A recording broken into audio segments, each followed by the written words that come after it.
Hey guys, Desolator Magic here. Are you still excited about Dominaria? I've seen some cool cards in, what did I upload at this point? 3 colors, 4 colors, I don't even care at this point because you know what? This is the green edition and scratch that, let's call it Standard Runing Edition because there's some real gems in this one. Let's start out with Kamal's Druidic Vow. How would I explain this? Well, let's read it first. Look at the top X cards of your library, and it's double green X. You may put any number of land and or legendary permanent cards with converted mana cost X or less from among them onto the battlefield. Put the rest in your graveyard, where they will probably be hit by Torrential Gearhulk or one of the other 50 ways to resurrect spells from your graveyard. So, like, that's a factor, but let's focus on the fact that this is literally better than Collected Company and Marvel. Ask any player on planet Earth, Collected Company should have been banned. In fact, I'd go as far as saying it never should have been printed in the first place. Even Aaron Forsyth, the guy who approved the card, he kind of in a roundabout way said that it was a mistake or that it caught him off guard that people even found it vaguely playable and that it found its way into Modern. He was shocked at that, which implies it was a mistake. So anyway, and you guys know what happened to Marvel. I mean, suddenly, oh no, you cast a whole bunch of crap for free turn after turn after turn. What do you know? That's broken. I mean, duh, like you have to pay for things in Magic. That's what mana is. That's how the game works. That's why cards cost 4 and 5 and 6 and 7. Like, can I make it any more basic? So yeah, Collected Company was a disaster. Everybody hated it. It ruined everything. It was so unfair. It was too good. It's so good it's still played in Modern.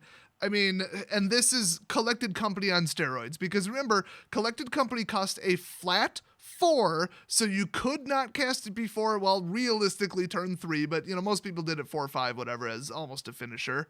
But then on top of that, okay, the cards had to cost 3 or less, which, I mean, obviously the way you built your deck, you would get very few disqualified cards. And I think that one said you looked at, what, the top 5, top 6, something like that? So you could whiff, but the way you built it, you wouldn't. Well, this one, they have to be lands, any kind of land at all. So that's just like, okay, here, have some lands. I mean, maybe you needed them, maybe you didn't. If you pumped 5 mana into X, you probably didn't. So it's just like, whatever. But I mean, at least you don't get lands to the graveyard, I guess. And then, okay, legendary permanents. So just basically not non-creature, non-enchantment, non-artifact spells. So basically what most people call, you know, spells. Anything else is fair game. Absolutely anything else. I mean, that's ridiculous. Of course you would put almost nothing but legendaries in the damn deck and like equipment and sagas and whatever else. Everything else. Oh, that's right. Sagas aren't legendary. I keep forgetting that because they should be. You should not have 2 of them on the field. Or maybe sagas are legendary and they're not listed. I don't even remember at this point and I don't care because the standard's going to be so unplayable with cards like this. I mean, this is just ridiculous. How would they see what Collected Company did and what people thought of it and Marvel and then print this? I cannot get past how the hell this card got approved. Other than people would say, oh, well, you have to have a legendary permanent in play. Yeah, and you gotta have almost nothing but legendary permanents in your damn deck to have the card do anything. Of course you're gonna have legendaries in play. Literally have anything from your deck in play and you can cast this. This is so messed up. I think this is a side effect of them pushing Dominaria so hard. And I don't mean like pushing the power level.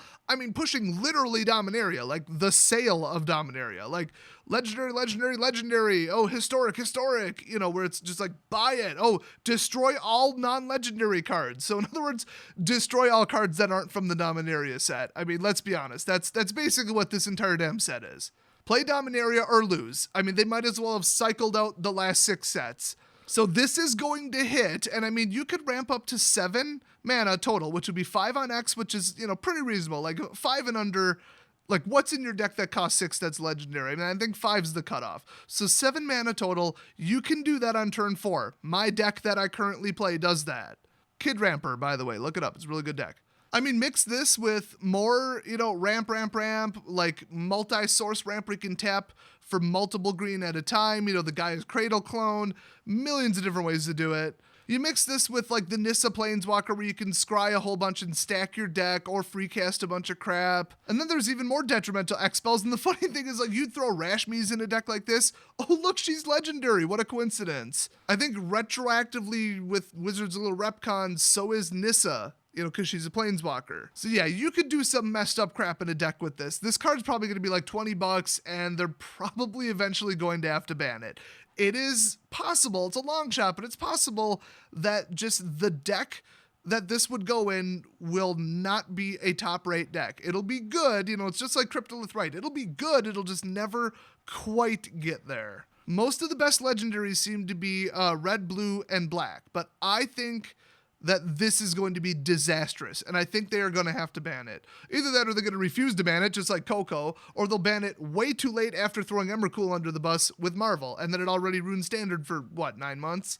Either way, it's a disaster. Speaking of disasters, okay, this one's a little bit of a reprieve because it doesn't really affect Standard. In fact, this card's kind of garbage in Standard. But you ever play against Modern Elves? Or Commander Elves? Because this just made it worse. And this card's not like, oh wow, look at that, that's broken. It's just, did Elves need another weapon like this? Really? And the thing is, this is another maybe card. I mean, it's a probably card, but it's a maybe card. You don't just drop it into Elves, okay? Elves are like, here, have an elf, have a discounted elf, have a free elf, have an elf token, have a counter, have an ETB effect off an elf. So it's like, you drop this in, and it's, whenever another elf enters the battlefield under control, put a 1/1 counter on Marwyn, and then tap, add an amount of green energy equal to Marwyn's power. Honestly, like a worse version of Karametra's Acolyte, although it is 1 mana cheaper, which is significant. At 1/1, literally anything blows her up. Like, Fester Gloom would kill this lady, but, we've got a problem here. Most elf tribal all-in, like elf ball decks as they call it, do not need a mountain of mana. Like if you got her up to like a 10/10 in like 3 turns, which is probably pretty reasonable, maybe 4 turns, what would you spend it on? More elves? You're probably out of cards. Like with this much mana, you need land draw or not land draw, you need elf draw, basically. You need card draw, you need more cards in hand, more things to spend it on. But Life's Legacy and Strength of the Tajuru, okay? Throw that in to a traditional elf deck, and oh my god. I mean, in a passive boost elf deck that kind of resembles like the way Merfolk works in Modern, more like just like straight up all in boost, boost, boost. Life's Legacy is already a good card, so if you never pull Marwyn, that's fine. But if you do, Strength of the Tajuru, win that turn. Quick as that. Real simple. Now, it's going to take her a while to get that boosted, but if you have a field boost, you can just tap her the next turn for whatever her power is. From all effects, all things considered, instants, you could do that like Delve 5, pay 1+6 card. Like there's all kinds of weird crap you can do with this. That would be like an ambush thing, like a really combat heavy mid-speed elf deck. It's just, will anybody build it? I mean, that is the question. That is the limiting factor. And it's like, when... why would it even show up to a tournament? But this, this card just looking at it is going to make somebody's commander deck so much more degenerate. I just don't like this card. But it's not like it's unstoppable. She's a damn 1/1. Just Essence Scatter her, hit her with like anything red. I mean, just anything. But you have to admit that in an already existing elf ball deck, you could do some really messed up, like finish faster kind of stuff instead of just flood and swing with half the elves, cross your fingers, look, I've got elves. It's like, no, I've got boatloads of elves and now they're all 30/30s because Strength of the Tajuru is like the engine from my Modern deck called Tap Dance. It works. And honestly, that deck's not that different to Elf Tribal. It's a little bit more roundabout and sensitive to control, but yeah, I mean, like a board wipe would wipe her out, like counter removal would wipe her out. Like I said, you can stop her, but why should you have to? I hate elves. I hate every deck they're in. Elf Tribal is just too powerful in basically every format, and I'm sick of playing against it. There are better decks out there, but I find elves very aggravating. They're about on par with slivers for me. Oh, or white life gain humans. Don't even get me started. So next up, who the hell thought this was an appropriate card? Song of Freya-Lys. Until your next turn, creatures you control gain tap for any color. Now, if it was just green, I'd be like, okay. But any freaking color, it doesn't even have to match the color identity of the creature. So we've got Cryptolith right here, straight up, because we needed that again. We needed to bring that one around for a second try. I mean, you can't just take like highly aggressive creature decks where it's like, I've got 7 creatures on the field, woo, and then let them all tap for mana. That's so broken, that's so inherently messed up, but you have to have something to spend the mana on. That's the key. But the number 3 on this means, if you don't, win the game anyway. Ironically, you could actually put this in the damn Elf Ball deck with that Marwyn chick, and ta-da, Strength of the Tajuru and Life's Legacy, you can draw the top half of your deck and cast it. This is just like so subtly broken. So part 3, put a 1/1 counter on each creature you control. Those creatures gain vigilance, trample, and indestructible until end of turn. This is literally a 2-cost planeswalker that can't be attacked because that's like an emblem. Well, I guess it's not really persistent like the counters are. Okay, it's more like an alt, like just a straight alt, like an emblemless ultimate, I'm going to win the game. So it's a 2-cost planeswalker with an automatic ult 2 turns later that just dominates the game. And if it backfires, you gave him vigilance. And why not swing with them? I mean, what are you going to do? Cast Aether Spouts? Or are you gonna take that flashing card for 2 and exile one of their 10 attackers? Are you kidding me? And then the 2, the 1 and the 2, you just build up, you just cast your whole damn hand. So by the time you get to 3, you've got just an unstoppable army from hell. And like I said, if it backfires, first of all, you can have more than one of these on the field at a time. Secondly, you can clone this, which is even more messed up. And third, okay, your indestructible trample creatures got, fogged? Maybe they chump blocked and lost all their creatures. Wonderful. You keep all your creatures. They can still block, so unless they're going to counter swing with like an army of flying angels, you're probably good. And then try again next turn. Okay, they lost vigilance, but they're still 1 bigger across the board. They're still all there because they were indestructible. For 2 mana, this is just messed up, and I honestly wouldn't even have a problem with this if it cost 5. Because 5 and then 2 turns away, that's like, okay. But just think about this. I mean, you drop this out, we'll say turn 3. That's a little bit more reasonable. So then you immediately use your 2 existing creatures to tap them and cast another creature, and then use your remaining like 3rd land to cast another creature. Okay, so now you got 4 creatures. Next turn, you tap for 4 mana plus your existing 3 mana, maybe get the 4th drop, you got 8. You cast the entire rest of your hand, and keep in mind it's only turn 5, and then turn 6 you swing for lethal. That's not outrageous in standard, but it's like, who the hell wants to play against Vigilance, Trample, Indestructible? You could literally win the game with Mana Dorks. I mean, this card is just so messed up. And guess what, guys? It's an uncommon. I have a theory. You want to hear it? Too bad. I'm going to say it anyway. They mixed up the uncommon and the mythic symbols. The mythics are mostly garbage, and most of the uncommons are so overpowered, I think they're at risk of getting banned.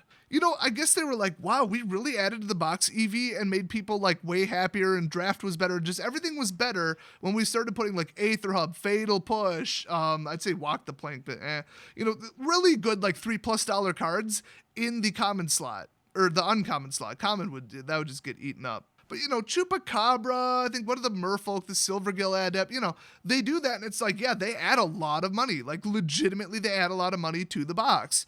But you have to make the rares not suck, and quite a few of the rares I saw so far suck. So that's the bread and butter.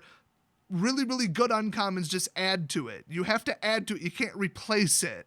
Oh, the set is going to be such a dumpster fire. It looks so fun and so playable until I looked at green. Now it looks like a potential train wreck. I'm not writing it off as an unplayable dumpster fire yet, but it is really starting to smell like smoke, if you know what I mean. Next up, honestly, there's nothing really broken about this. I just think there's a couple little complaints I have about this. So it's a 5/5 for 4. Why the hell are there dinosaurs on Dominaria? I know they kind of, once again, kind of retcon, fix the past with, what do they call that? There's a term for it. They made cards be dinosaurs because they were clearly dinosaurs. I bet some of them were on Dominaria. I mean, it depends what set they're in and whatever. So, okay, Dominaria had dinosaurs. Why do they have the best dinosaur? And yeah, I mean, for the price, for 4. I mean, you could be like, oh, but Zakama. Yeah, Zakama's pretty good. There's a couple other cards that are like outrageously good, but they cost like 7 or 8 or 9 to get out. So, I get it. Like Galta, yeah, he's wonderful, but this costs 4. So it's just straight up a 5/5 for 4. Like, that's good all day. I mean, ain't no problem with that. Pretty hard to kill a 5/5 with either combat or like a red spell or whatever. It's not unreasonable, doesn't have hexproof. I mean, I get it. Okay, doesn't even have trample, but you get an automatic removal tacked onto it if you pay 7. And 7's pretty reasonable, especially in green. I mean, if you're playing 0 ramp, you're probably not going to get to it. But remember, one version of dinosaurs is discounts. They make the spells cheaper, and another one is like ramp or a mix. So if it's just ramp, like tap for mana ramp, I mean, I think a lot of them say you can only spend it on a dinosaur spell, but I think kicker would count. I mean, I can't imagine why it wouldn't. Otherwise, just take that mana and cast it on the dinosaur portion and take the rest of your mana and pay the kicker. I don't know. I don't think that's a thing. I'm pretty sure Kicker would be considered a dinosaur spell. Anyway, you get a free removal, basically. I mean, a 5/5 will take down anything, and if it didn't, you're probably going to lose anyway. Get out the damn 2 green 12/12 Trampler. I mean, get that out then. Should have fetched that to the top of your deck. By the way, you need a removal and a big body. Put this on the top of your deck. Like, there's ways to go get this. And it's not even legendary, so throw 4 in your deck. I mean, 4's on curve, 4 mana. That's perfectly, acceptable. It's just, why does Dominaria have, like, the equivalent of a really, really good Enrage ability, but you don't need to trigger Enrage? Like, that's the way I would look at this, because there's actually, like, Enrage that does this. Like, Needletooth would probably be comparable. This is one of the best dinosaurs in Standard right now, and it's not from the dinosaur set. That just seems weird to me, and I wouldn't say that this card's overpowered, but it's really good, which is why I put it on this list in this video. But in context of all the other green crap and everything going on, I think, I don't know, they just kind of pushed everything a little bit too far just for this one color. So anyway, moving on, Thorn Elemental. Oh my god, I could write a book about how much I hate this, okay? Oh, well, it costs 7 though. Yeah, you can cast this for free. Welcome to Standard. You don't have to pay for a damn thing. If you thought Marvel being banned solved anything, apparently you've never heard of Aid from the Cowl or Champion of Ronus. So you may have Thorn Elemental assign its combat damage as though it weren't blocked. It's a 7/7 for 7. Well, unless they block it with a Death Toucher, and even then if they have 7 life left, they're dead, because you can, well, let's call it what it is. Mega Trample.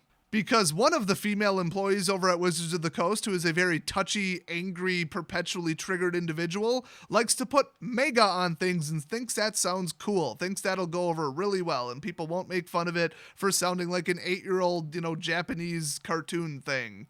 I meant cartoon for 8-year-olds, not, well, honestly, an 8-year-old, probably an 18-year-old cartoon at this point would use, oh, mega, super, ultra, hyper, woo, go, Power Rangers. Well, go, Thorn Elemental, because this swings, and there is nothing you can do to stop it. With a Trampler, at least just throw something in front of it, and its toughness does something. This one, even if you killed it, even if you blocked it with a 12/12, it can still deal 7 damage. And the only weakness is, okay, it doesn't have haste. You have 1 turn to deal with it. Now, a card that costs 7 that gives you 1 turn to deal with it, and otherwise it starts immediately winning the game, is kind of fair, but it's a feel thing. It's a style thing. Remember, they got rid of free casting Ulamog because it didn't feel good to have an Ulamog on the field on turn 4. Even though it only happened, I think they said 11% of the time, people were pissed to have something that ridiculously broken on turn 4. Same with an infinite combo.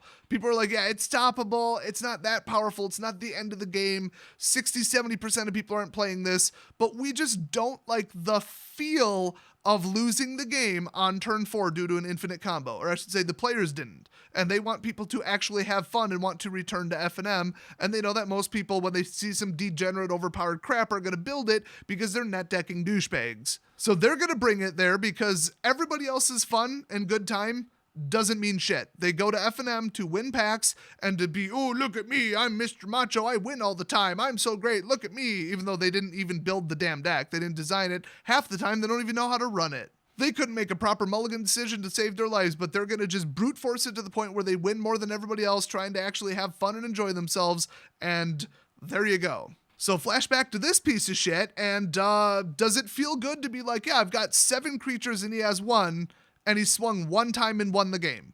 I could literally block him with every creature I own, and 7 damage is coming to my face. Now keep in mind, you could jack this up. I mean, what is there, like Giant Growth right now or something like it, Titanic, I don't know. Haven't really been playing green that much. You boost this thing, and they can't block that damage either. This is Mega Trample. Trample was bad enough. We didn't need Mega Trample. Oh, and guess what, guys? It's an uncommon. Why is this an uncommon? You know what's even better? Okay, more than one of these in play. Not only is it not legendary just with itself, but that means that Mirage Mirror can clone it. Any kind of blue cloning wizard can clone it, Vizier or whatever. I think you can like resurrect it from the graveyard as a zombie. I think that's still a thing. That might have been Shadows. One of them is bad enough. 2 of them is broken. Just absolutely 14 damage, not counting boosts and counters. Are you kidding me? Once again, there are answers to this card. I'm not saying it's just like, oh, what do I do? Like, you get rid of the creature. Like, it's not that hard. It's just, how would it feel to have somebody playing this against you? like absolute shit. Like, it goes from you're winning to, oh, they pulled out this dirty trick and won with it. Like, it's ridiculous. It's completely ridiculous. And yes, I know, like, a giant first striker would stop this, because then it would be dead before it assigns damage. Great, wonderful. So would a 2-cost kill spell, like, whatever. Walk the plank, great, wonderful. So now everybody has to run Walk the Plank or Essence Scatter. You could literally run a Mirage Mirror and try to block it with itself, and oh, no, I decided to assign damage as if it wasn't blocked. Well, fuck this card, fuck Aaron Forsyth specifically, because I know he had something to do with approving this. Fuck the entire R&D department, just as a blanket fuck to everybody, in case I missed anybody.